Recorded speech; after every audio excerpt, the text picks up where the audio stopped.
ॐ अज्ञानतिमिरान्धस्य ज्ञानाञ्जनशलाकया चक्षुरुन्मिलितं येन तस्मै श्रीगुरुवे नमः। वन्देऽहं श्रीगुरो श्रीयुत्पदकमलं श्रीगुरून् वैष्णवांश्च श्रीरूपं साग्रजातं सहगण रघुनाथान्वितं तं सजीवं साद्वैतं सावधूतं परिजनसहितं कृष्ण चैतन्य देवं श्रीराधा कृष्णपादान् सहगण ललिता श्री विशाखान्वितांश तमादिदेवं करुणानिधानं तमालवर्णं सुहितावतारम् अपार संसार समुद्र सेतुं भजामहे भागवत स्वरूपम्। हे देव हे दैत हे भुवनैक बंधो हे कृष्ण हे चपल हे करुणैक सिंधु हे नाथ हे रमण हे नयनाभिराम हा हा कदानुभवितासि पदं दृशोर्मे। श्री कृष्ण चैतन्य प्रभो नित्यानंद श्री अद्वैत गदाधर शिवसदि गौर भक्त वृंद। हरे कृष्णा कृष्णा कृष्णा हरे हरे हरे राम राम राम हरे हरे। हरे कृष्णा। सर्वप्रथम मैं अपने गुरुपाद पद्म ओम विष्णुपाद अष्टोत्तर शत श्री श्रीमद् भक्ति वेदांत माधव गोसाई महाराज के चरण कमलों में अनंत कोटि दंडवत प्रणाम ज्ञापन करता हूं। हम लोग श्रीमद् भागवत पुराण में चतुर्थ स्कंध में श्रवण कर रहे हैं पृथु महाराज का चरित्र। जब उनकी यज्ञशाला में भगवान प्रकट हुए तो भगवान ने उनसे कहा कि तुम मुझसे कोई वर मांग लो। तो पृथु महाराज जो हैं उनसे जो है मैत्रेय जी बोलते हैं पहले तो कि इस प्रकार से भगवान ने उनको आज्ञा दी कि आप जो है मेरी आज्ञा के अनुसार अपने सभी इंद्रियों को जीत कर और अपने मंत्रियों की सहायता से संपूर्ण लोकों की रक्षा करो, क्योंकि जो राजा इस प्रकार नहीं करता है उसको पाप भोगना पड़ता है अपनी प्रजा का। तो विदुर जी मैत्रेय जी कहते हैं कि इस प्रकार महाराज पृथु ने भगवान की आज्ञा को शिरोधार्य किया और भगवान वहां से जाना चाहते थे लेकिन तो भी जा नहीं पा रहे हैं, क्योंकि भगवान का पृथु महाराज के प्रति वात्सल्य भाव उमड़ गया और वे पृथु महाराज की नेत्रों की ओर देखने लगे, देखकर आनंद मग्न हो गए। उसी प्रकार से पृथु महाराज के नेत्रों में भी जल भराया और वो भगवान को देखना चाहते हैं लेकिन देख नहीं पा रहे हैं। गदगद कंठ हो गया, हृदय में भगवान का उन्होंने आलिंगन कर लिया, वैसे के वैसे ही जड़वत खड़े रहे।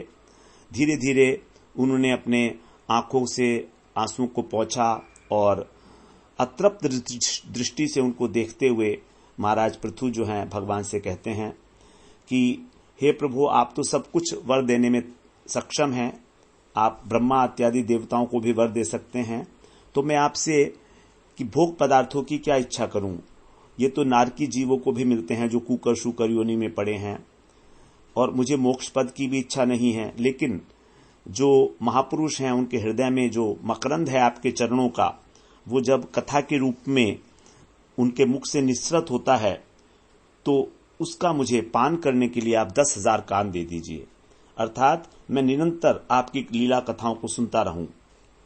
क्योंकि जो महापुरुष कहते हैं उनकी वाणी में इतनी शक्ति हो जाती है कि हम जैसे लोग जो संसार में पड़े हैं, तत्व को भूल गए हैं, आपको भूल गए हैं, तो हमें स्मृति हो जाती है कि हम कौन हैं, हमारा क्या कर्तव्य है। इस प्रकार तो यहां पर देखिए कहा गया कि महापुरुषों के मुख से ही हमें हरि कथा सुननी चाहिए, लीला कथाएं, जिनको कुछ अनुभव है, वैष्णवों के मुख से ही। यदि हम अवैष्णव के मुख से सुनेंगे तो उसके हृदय के भाव जो है उसमें आ जाएंगे। जैसे उदाहरण के लिए समझिए कि एक हुक्का है, हुक्के की नली में से धुआं निकलता है तो कुछ धुआं जो है उसमें लगा रह जाता है, उसके कुछ कण जो हैं वो बैठ जाते हैं। तो और पानी में भी जो है वो है गंध आ जाती है तंबाकू की।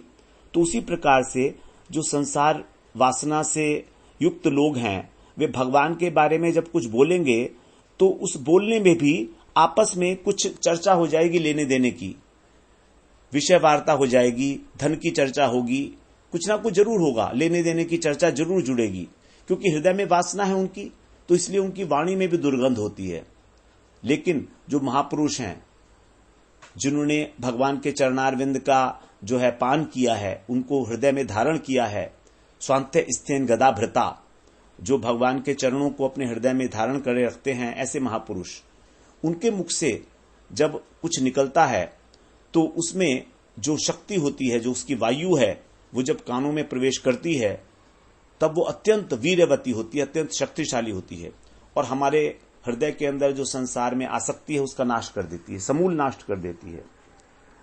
अब पृथु महाराज आगे बोलते हैं 26वें श्लोक में, यश है शिवम सुश्रव आर्य संगमे यद्रेच्छया चोपशृणोति ते सकृत कथम गुणज्ञो विरमेत विना पशुम शिरे यत् प्रवव्रे गुण संग्रहेच्छया। भगवान की जो लीलाएं हैं उसके विषय में बता रहे हैं कि हे उत्तम श्लोक, सुश्रव अर्थात जिनकी कीर्ति अत्यंत सुंदर है, उत्तम है, ऐसे उत्तम श्लोक गुण संग्रह, गुणों को पाने की इच्छा से सभी प्रकार के गुण अर्थात पुरुषार्थों की सिद्धि के लिए स्वयं जो लक्ष्मी जी हैं श्री, वे भी यत प्रवव्रे, जिसे बहुत चाहती हैं। किसको चाहती हैं? आपके सुश्रव को, आपके यश को।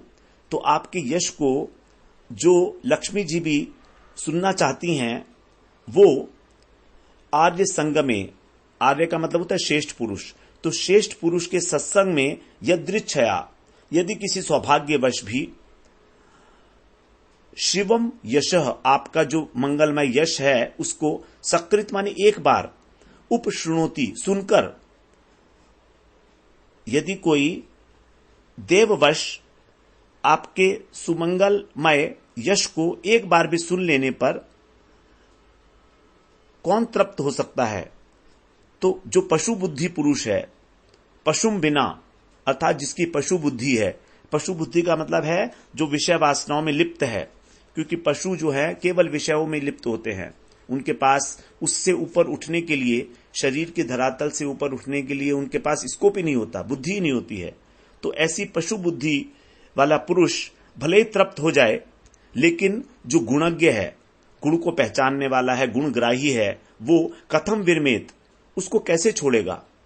अर्थात उसका सुनना उसको कैसे छोड़ सकता है, उसका श्रवण।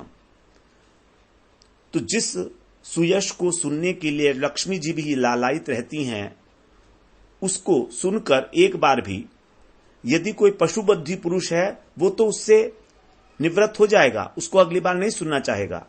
लेकिन जो गुणग्राही है, जो सार तत्व को जानता है, वो उससे किस प्रकार से विरमेत, किस प्रकार से उपराम होगा, किस प्रकार से आपके कथामृत को छोड़ेगा? ऐसा संभव ही नहीं है। लेकिन वो कथामृत कैसा होना चाहिए? साधु संगमागम, आर्य संग में, सत्पुरुषों के संग में। तो एक बार भी यह श्रवण कर लेता है तो उसको कभी भी भगवान की लीलाओं से वैराग्य नहीं होता। लेकिन जो मनुष्य शक्ल से तो मनुष्य है और आचरण से पशुवत है, उसको आपकी लीलाओं से, आपके चरित्र से, आपके नाम गुण इत्यादि से वैराग्य हो सकता है, वो छोड़ सकता है। अब आगे कहते हैं 27वें श्लोक में, अथा भजे त्वाखिल पुरुषोत्तमं गुणालयं पद्मकरेव लालसः अप्यावयोरेकपति स्प्रधो कलिर् न स्यात् कृत्वच्चरणैकतानयोः। अथ माने अतः, पद्म करेव, लक्ष्मी जी के समान। पद्म कर लक्ष्मी जी को कहा जाता है, लक्ष्मी जी के समान ही, इव माने समान, लालसह लालसा से, अत्यंत उत्सुकता से मैं त्वाम, आपकी जो अखिल पुरुषोत्तम है, समस्त पुरुषोत्तम, समस्त पुरुषों में उत्तम है, ऐसे सर्वधाम गुणालयम, गुणों के धाम है, ऐसे आभजे, सेवा करना चाहता हूं अच्छी प्रकार से, लक्ष्मी जी की भांति। तो जैसे लक्ष्मी जी अत्यंत उत्सुकता से आपकी सेवा करती हैं, ऐसे आप जो गुणों के धाम पुरुषोत्तम हैं, मैं आपकी सेवा करना चाहता हूं। आवयो, आवयो का मतलब हम दोनों, अर्थात लक्ष्मी जी और मेरे एक पति अपि, उन दोनों के एक ही पति होंगे। लक्ष्मी जी भी आपकी सेवा करना चाहती है और मैं भी। तो एक स्वामी होने पर भी त्वत् चरण, आपके जो चरणों में एक तानयो कृत, एक तानता के साथ, अर्थात आपके चरणों में मन को एकाग्र करने वाले हम दोनों में यदि स्पर्धो कली, स्पर्धा से झगड़ा न स्यात्, नहीं होगा, कहीं ऐसा न हो कि एक ही पति की सेवा प्राप्त करने की स्पर्धा में होड़ के कारण आपके चरणों में मन को एकाग्र करने वाले हम दोनों में कलह छिड़ जाए। ये एक संभावना व्यक्त कर रहे हैं। बड़े प्रेम की बात है ये, कि मैं जो है लक्ष्मी जी के बराबर आपके चरणों की सेवा करना चाहता हूं। अब लक्ष्मी जी मुझसे कहेंगी कि नहीं प्रथु, तुम भगवान के चरण मत दबाओ, मैं ही दबाऊंगी। तो ऐसे में जो क्या होगा, मुझसे अपराध हो जाएगा उनका। तो हम लोगों के अंदर स्पर्धा हो जाएगी कि कौन भगवान के चरणों को संवाहन करेगा। इस प्रकार हो सकता है। तो इस प्रकार से जो है हमारे बीच में स्पर्धा हो जाएगी। अगर ऐसा हो गया, कहीं कलह ना छिड़ जाए, इस प्रकार की एक संभावना कह के आगे कह रहे हैं। एक तानयो, एक तान का मतलब होता है एकाग्रता, मन की एकाग्रता। 28वें श्लोक में बोलते हैं, जगत जनन्याम जगदीश वैशसम स्यादेव यत्कर्मणि न समीहितम करोषि फल्ग्यवप्युरु दीनवत्सलः स्व एव धीष्णेभिरतस्य किंता। यदि ऐसा हो गया तो फिर क्या होगा? हे जगदीश्वर, हे भगवान, माया गुण विभ्रम उदय, जो माया के गुण हैं,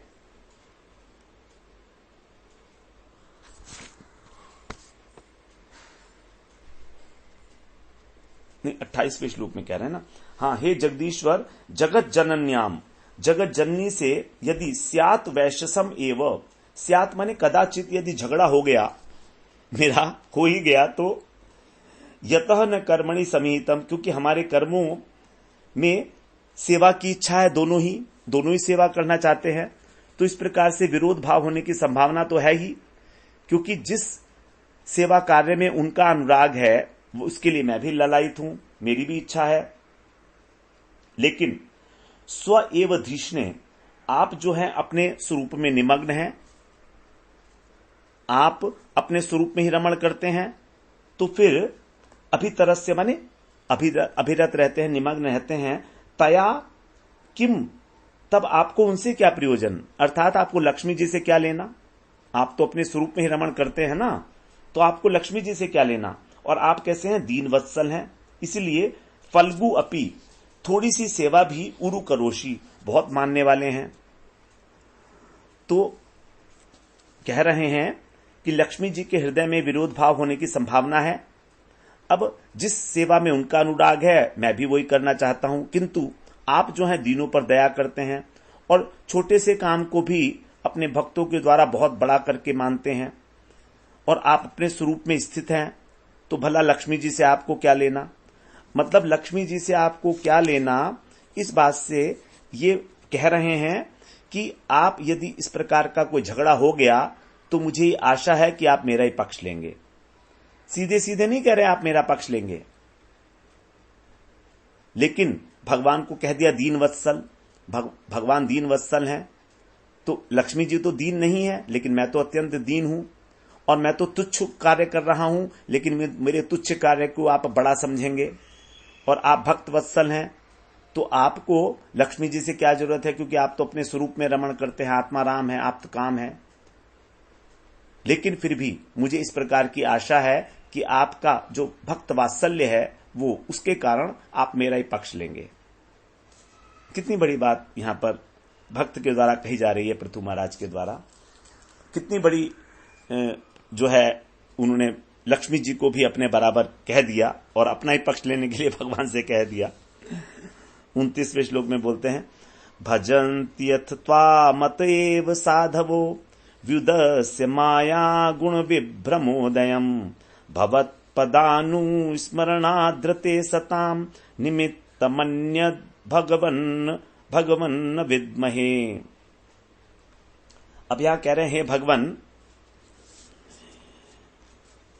इसी कारण माया गुण विभ्रम उदय, माया के जो गुण हैं 3, उनके भ्रम से जो उत्पत्ति हो जाती है, उनके कारण जो उत्पत्ति भ्रम हो जाता है हमको कि क्या सत्य है और क्या असत्य है, उनसे व्युदस्य सर्वथा रहित होकर, अर्थात माया का जो कार्य है अहंकार इत्यादि, उसका आप में सर्वथा अभाव है।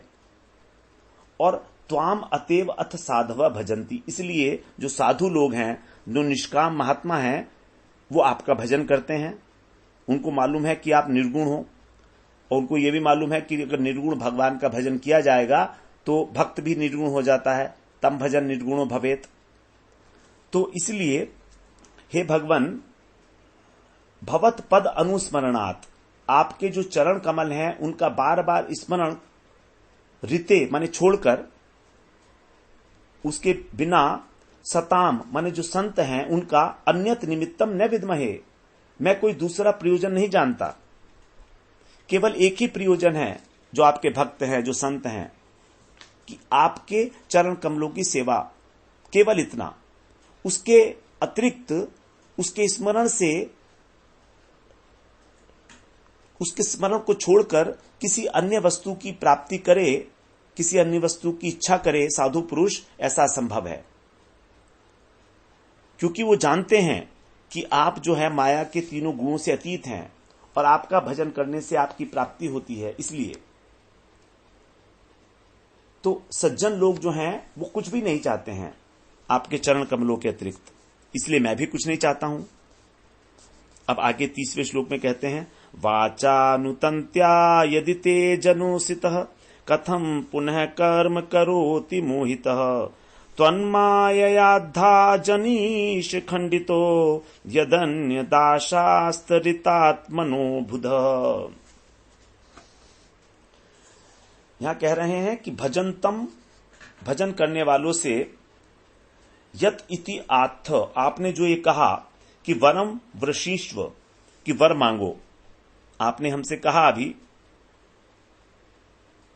वरम वृषि वृणी वृणीष्व वृणीषु, वरम वृणीषु, वर मांगने के लिए कहा आपने। तो मैं तो बिना किसी इच्छा के आपका जो है भजन करता हूं, मेरी कोई इच्छा तो है नहीं। तो आपने जो मुझसे कहा अभी कि वर मांगो, तो जो आपकी ये वाणी है, ते गिरम, आपकी जो वाणी है उसको, जगताम विमोहिनीम, मैं इस वाणी को संसार को मुंह में डालने वाली मानता हूं, मन्य माने मानता हूं। इसके वाणी के द्वारा वर मांगो या ऐसा कहकर आप लोगों को मुंह में डालते हो, उनकी वंचना कर देते हो।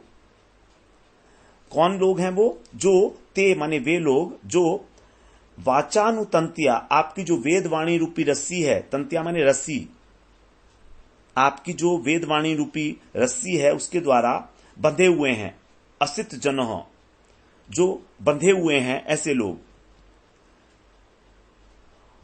यदि वो बंधे नहीं होते तो फिर कह रहे हैं यदि ऐसे अगर बंधे नहीं होते, यदि माने यदि नहीं होते वो बंधे हुए, तो पुनः कथम मोहित है, फिर मोह में कैसे पड़ेंगे, और मोह में पड़कर फिर कर्म है करोति, सकाम कर्म क्यों करेंगे। तो यहां पर कहा जा रहा है कि जो भगवान की वेद वाणी है उसके अंदर ऐसा कहा गया है वेदों में कि हमको यज्ञ करने चाहिए सकाम भाव से, जिससे कि हमारी इच्छाओं की पूर्ति होगी। तो इसी से सारे के सारा संसार बंधा हुआ है, आपकी वेदमयी वाणी से। यही है माया कि आप जो है, आपने मुझसे कहा वर मांगने के लिए।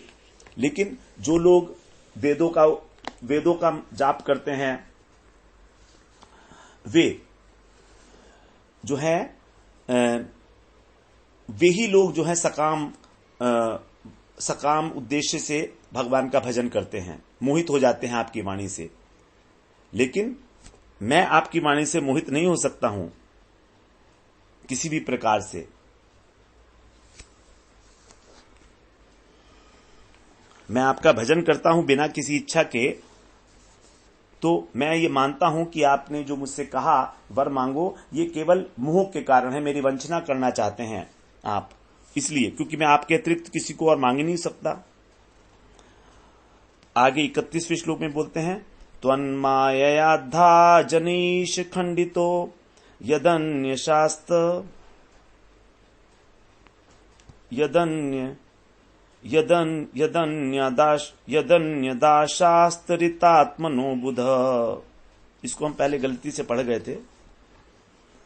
यथा चरेत्वालहितं पिता स्वयं तथा त्वमेवारसि नः समीहितुम्।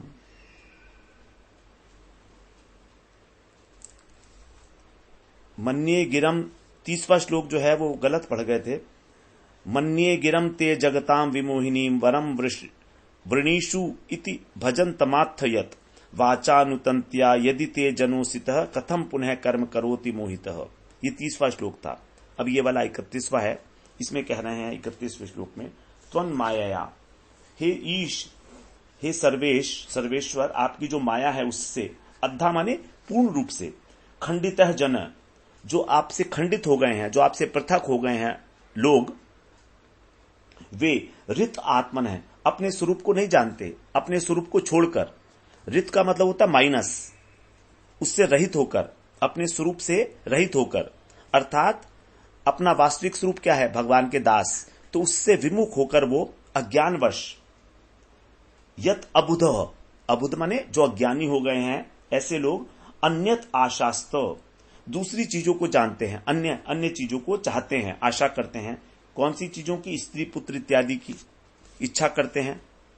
लेकिन फिर भी यथा पिता स्वयं बाल हितम चरेत, जैसे पिता स्वयं बच्चे की भलाई करता है, उसी प्रकार से, तथा माने उसी प्रकार से, त्वम एव, आपको भी न समीहितुम अर्हसि, हमारे भले की लिए ही इच्छा करनी चाहिए। आप हमारे भले के लिए ही, हमारे हित के लिए स्वयं प्रयत्न करें, हमारी इच्छा की कोई अपेक्षा ना करें कि हम क्या चाहते हैं और क्या नहीं चाहते हैं। क्योंकि जो बालक है वो ये नहीं चाहता है कि उसको क्या चाहिए, बालक को नहीं पता होता है कि उसे क्या चाहिए, लेकिन उसके पिता को चाहता है, पिता को पता होता है कि उसे क्या चाहिए। तो हम तो आपकी माया से मोहित हैं, और आपकी माया से मोहित होने के कारण हमें ये ज्ञान ही नहीं है। इसीलिए आप ही हमारे हित का विधान करते हुए, और जो भी हमें देना चाहें दे दीजिए, आपको जो पसंद हो वो आप दीजिएगा। जैसे मान लीजिए कोई व्यक्ति है अनजान आदमी के आगे, जो कुछ नहीं जानता, और नकली हीरे रख दे 10-15 और कहे कि कोई सा भी उठा लो, तो वो क्या जानेगा कौन सा असली है कौन सा नकली है, उसे पहचान ही नहीं है। इसीलिए कह रहे हैं कि मेरे योग्य जो अच्छा हीरा आप समझते हैं वो आप मुझे दे दीजिए, मेरी इच्छा की कोई परवाह नहीं करिएगा। इस प्रकार से जो है 31वें श्लोक में कहा उन्होंने। अब मैत्रेय जी कह रहे हैं 32वें श्लोक में, मैत्रेय उवाच इत्यादि राजेन नुतः स विश्वद्रक् तमाह राजन मयि भक्तिरस्तु ते दिष्ट्ये दृष्टि धीर्मयि ते कृतायया मायाम मदीयाम तरति स्म दुस्त्यजाम।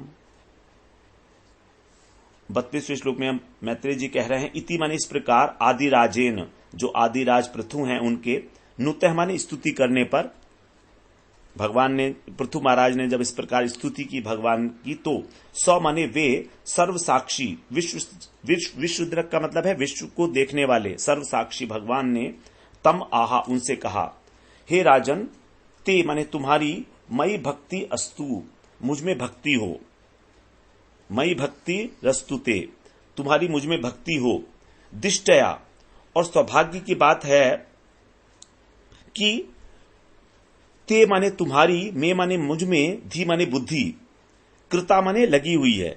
बड़े सौभाग्य की बात है कि तुम्हारी बुद्धि मुझ में लगी हुई है, और ऐसा होने पर जिसके द्वारा, यया माने जिसके द्वारा, मदीयाम माने मेरी, दुस्त्यजाम मेरी दुस्त्यज जो माया है उसको मनुष्य तरति स्मः पार कर लेता है। तो सहजता से पुरुष जो है वो माया को भगवान की पार कर लेता है, जिसकी बुद्धि भगवान में लगी है। ये बड़े सौभाग्य की बात है, क्योंकि तुम्हारी बुद्धि मुझ में लगी हुई है, इसलिए तुम्हारी मुझ में बुद्धि, तुम्हारी मुझ में भक्ति भी हो। तो माया से तरना एक बात हो गई, और भगवान की भक्ति प्राप्त होना दूसरी बात हो गई। तो भगवान ने यहां पर अपनी भक्ति पहले दे दी और कहा कि तुम्हारी बुद्धि तो मुझ में लगी है, तुम मुझ में अनुरक्त हो, जो भगवान ने गीता में कहा है, मयि एव मन आदस्व मयि बुद्धिम निवेशय, 12वें अध्याय के 8वें श्लोक में, कि अपनी बुद्धि को मुझ में निवेशित करो। तो यही सबसे बड़े सौभाग्य की बात है। सौभाग्य की बात यही है कि दिष्टया, बड़ी अच्छी बात है कि तुम्हारी बुद्धि लगी है मुझ में, तो तुम तो माया को पार कर ही जाओगे। 33वें श्लोक में कहते हैं, तत्त्वं कुरु मयादिष्टमप्रमत्तः प्रजापते मदादेश करो लोकः सर्वत्राप्नोति शोभनम। इसलिए हे प्रजापति, प्रजा के पालक, त्वम माने तुम, तत्मया आदिष्टम मेरे द्वारा जो आदेश दिया गया उसको अप्रमत्तः बिना किसी प्रमाद के, और कुरु माने उसका पालन करो, सावधानी के साथ तुम मेरी आज्ञा का पालन करो। जो भगवान ने कहा है कि सब लोगों की रक्षा करनी है, ये राजा का कर्तव्य है, इस प्रकार से मत आदेश करह, जो मेरा आदेश पालन करने वाले हैं वे लोग सर्वत्र माने सब कहीं पर शोभनम आपनोति, उनका मंगल होता है, उनको कल्याण की प्राप्ति होती है, सर्वत्र उनका मंगल होता है जो भगवान की आज्ञा का पालन करता है। तो बड़ी सुंदर बात भगवान ने बताई है कि उसका मंगल वही तभी होगा जब भगवान की आज्ञा का पालन किया जाएगा। तो भगवान में बुद्धि लगेगी, ये बड़े आनंद की बात हो गई। और माया को कैसे तरेंगे? भगवान में बुद्धि लगाकर। इस प्रकार से भगवान ने बोला कि तुम्हारी बुद्धि जो है मुझ में लगी है, इसलिए तुम प्रमाद को छोड़ दो। प्रमाद का मतलब होता है प्रमाद, आलस्य, निद्रा, ये तमोगुणी वृत्तियां हैं। हमारा मन कहीं और होना, अन्य मनस्कता, ऊपरी मन से सब काम करना, सावधानी से ना करना। तो इस प्रकार से तुम लोगों को, प्रजा को रक्षा करो, प्रजा को समझाओ कि उनका क्या कर्तव्य है, उन्हें क्या करना चाहिए, सदाचार का पालन कैसे होगा। तो ये सब बातें तुम उनको समझाओ प्रजा को, तभी प्रजा की वास्तव में रक्षा हो पाएगी। केवल प्रजा के भोजन इत्यादि का व्यवस्था करके ही प्रजा की रक्षा हो जाएगी, ऐसा नहीं है। पृथु महाराज समझ गए कि प्रजा का वास्तविक पालन करने का अर्थ क्या है, इसीलिए अब वो आगे 21वें श्लोक में, 21वें अध्याय में प्रजा को उपदेश देंगे कि किस प्रकार से तुम्हें भगवान की प्राप्ति करनी चाहिए। अब 34वें श्लोक से मैत्रेय जी कह रहे हैं, मैत्रेय उवाच इति वैन्यस्य राजर्षे प्रतिनन्द्यार्थ वद्वचः पूजितो अनुग्रहीत्वैनं गन्तुम चक्रे च्युतो मतिम।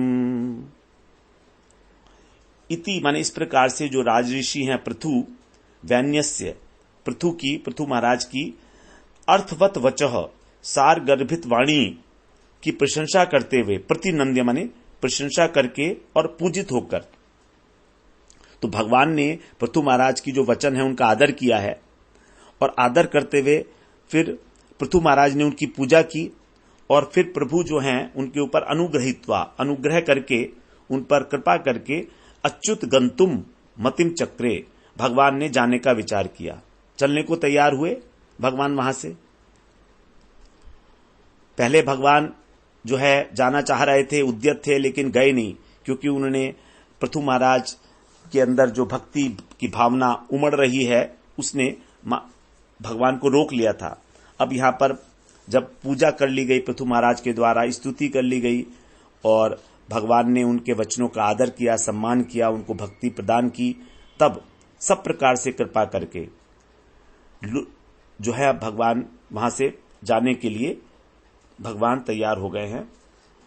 आगे अब 35वें श्लोक में कह रहे हैं, देव ऋषि पितृ गंधर्व सिद्ध चारण पन्नगा। 35-36 एक साथ पढ़ेंगे।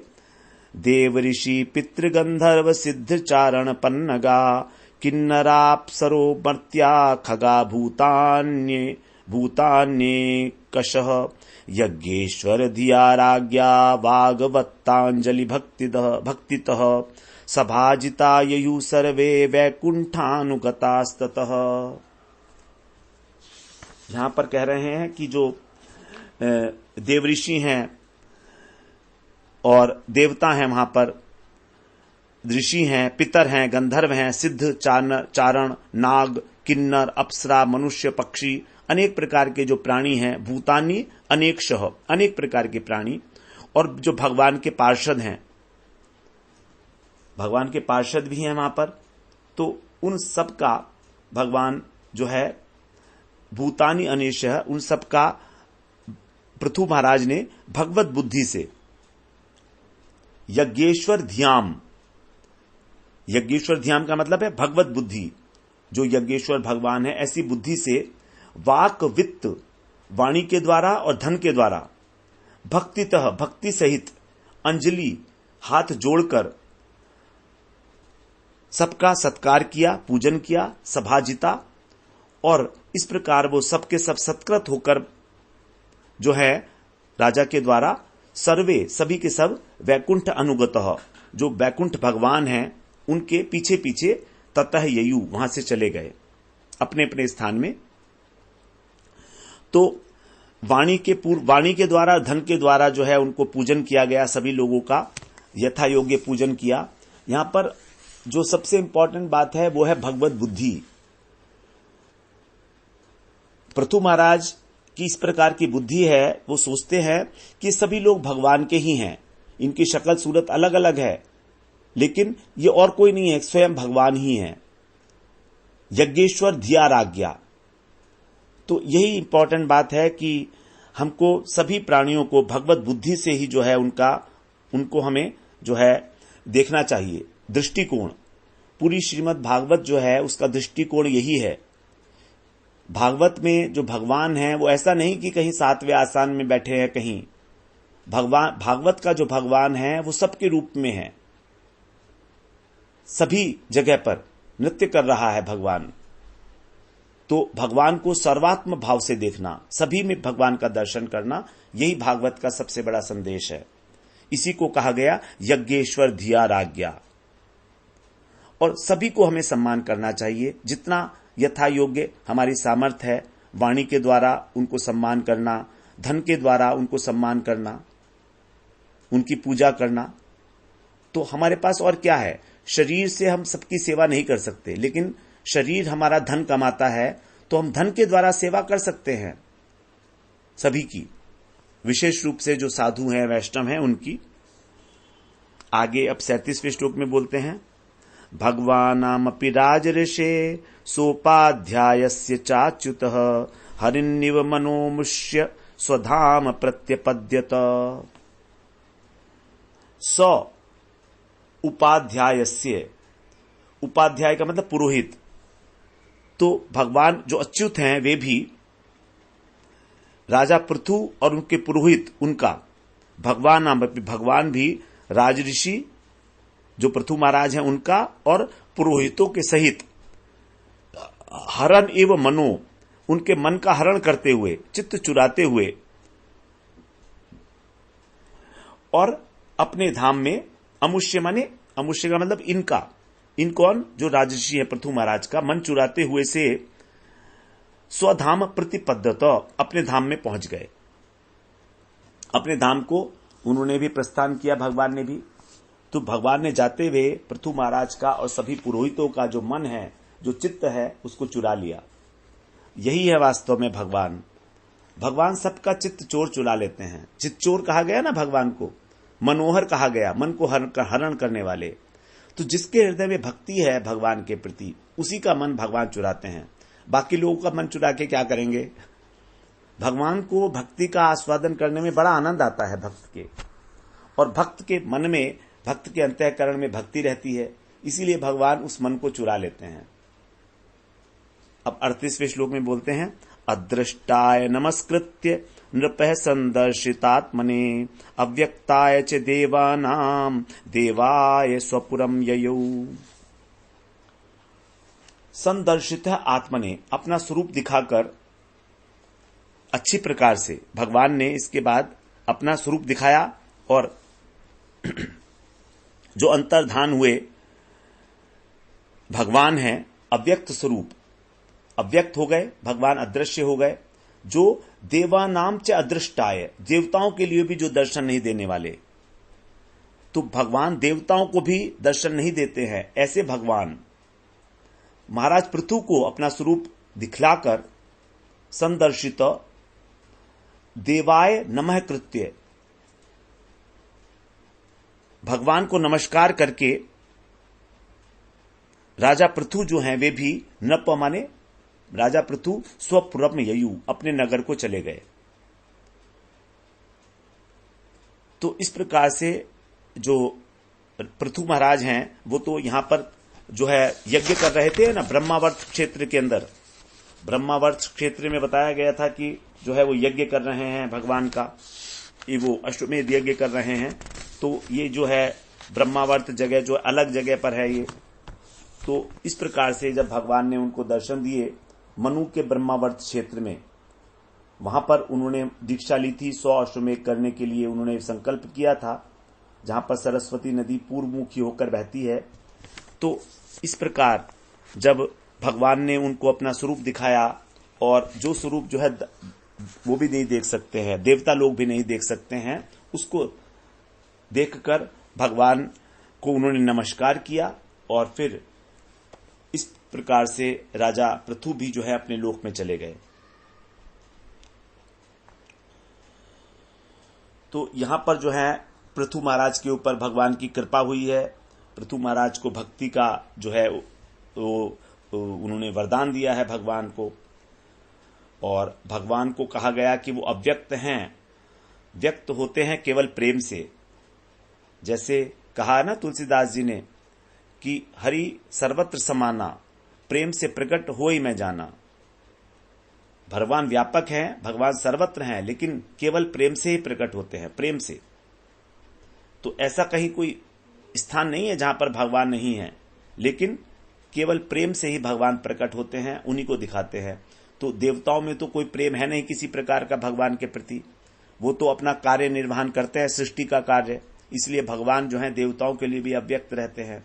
लेकिन महाराज पृथु तो भगवान से प्रेम करने वाले हैं, राजऋषि हैं, तो कृपा हो गई उनके ऊपर भगवान की प्रेम के कारण। तो भगवान प्रेम से ही रीझते हैं, और जब हमारे हृदय के अंदर भगवान के प्रति प्रेम उत्पन्न हो जाता है धीरे धीरे, ऐसा नहीं है कि एक दिन होगा और प्रेम उत्पन्न हो जाएगा। तो भगवान की जब हम लीला कथाओं का श्रवण करेंगे महत् पुरुषों के मुख से, जिनके हृदय में भगवान का वास है, जब उनकी वीर्यवती वाणी हमारे हृदय को झकझोरेगी, संसार की आसक्ति को नष्ट कर देगी, हमारे हृदय की मलिनता का नाश कर देगी, तब उस हृदय के अंदर भक्ति देवी आ जाएंगी, और भक्ति आने पर फिर भगवान भी तो दूर नहीं है। तो इस प्रकार से भक्त और भगवान के विषय में ये इस अध्याय में बड़ी विशद रूप से हम लोगों ने चर्चा की, और इसको हमें बार बार श्रवण करना चाहिए, समझना चाहिए कि किस प्रकार से भगवान के साथ हमें जो है भगवान के प्रति हमें उनका भजन करना चाहिए। और अगर किसी भी प्रकार की कामना वासना है संसार के प्रति, तो उसका कोई औचित्य नहीं है, क्योंकि भगवान तो हमारे मन की बात को जानते ही हैं। तब जानते ही हैं तो उनसे मांगने की क्या आवश्यकता है। मांगना ही है तो केवल भगवान के भक्त जो हैं उनका संग मांगे, और उनकी लीला कथाएं श्रवण करने को मिलती रहें। यही जो है सबसे अच्छा जो है वर है जिसको मांगा जा सकता है भगवान से। भगवान के सभी भक्तों ने साधु का संग मांगा है। ध्रुव महाराज ने भी यही मांगा है भगवान ने कि आप मेरे को अपने भक्तों का संग देते रहें, जिससे कि आपकी जो लीलाएं कथाएं होंगी उनमें मैं उन्मत्त हो जाऊंगा, उन्मत्त होकर मैं उनका पान करूंगा। तो इस प्रकार मैं इस दुस्त्यज माया से पार होकर संसार से पार हो जाऊंगा आसानी के साथ। आगे अब अगले अध्याय में पृथु महाराज अपनी प्रजा को उपदेश देंगे। भगवान की आज्ञा का पालन करते हुए कि किस प्रकार से हमें जीवन यापन करना चाहिए भगवान का भजन करते हुए, उसको हम लोग अगले सत्र में श्रवण करते हैं। वांछा कल्पतरुभ्यश्च कृपा सिंधुभ्यैव च पतितानां पावनेभ्यो वैष्णवेभ्यो नमो नमः।